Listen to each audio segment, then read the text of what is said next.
Hello viewers, আশা করি সবাই ভালো আছেন। আজকে আমি আলোচনা করব জীবন বৃত্তান্ত কিভাবে লিখবেন এবং জীবন বৃত্তান্তর একটি নমুনা কপি। চলুন তাহলে আজকের ভিডিও শুরু করা যাক। প্রথমে নাম লিখবেন, তারপর পিতার নাম লিখবেন, তারপর মাতার নাম লিখবেন, তারপর বর্তমান ঠিকানা, গ্রাম, যার যে গ্রাম সেই গ্রাম উল্লেখ করে দেবেন, তারপর ডাকঘর, উপজেলা, জেলা, স্থায়ী ঠিকানা, গ্রাম লিখবেন, ডাকঘর, উপজেলা, জেলা,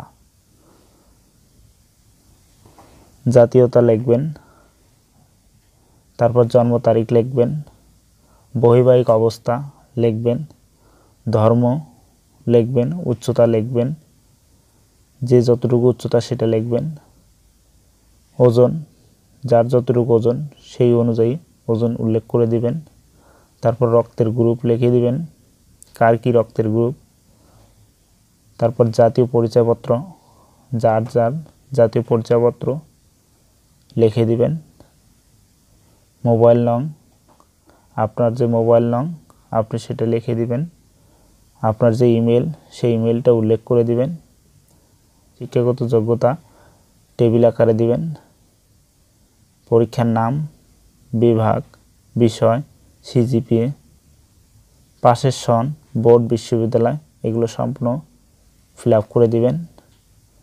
তারপর অভিজ্ঞতা, যদি আপনার কোনো অভিজ্ঞতা থাকে তাহলে সেই ক্ষেত্রে আপনার অভিজ্ঞতা বিস্তারিত উল্লেখ করে লিখে দিবেন।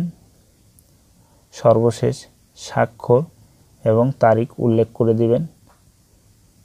এই ছিল আজকের ভিডিওটি সম্পূর্ণ দেখার জন্য আপনাকে অসংখ্য ধন্যবাদ।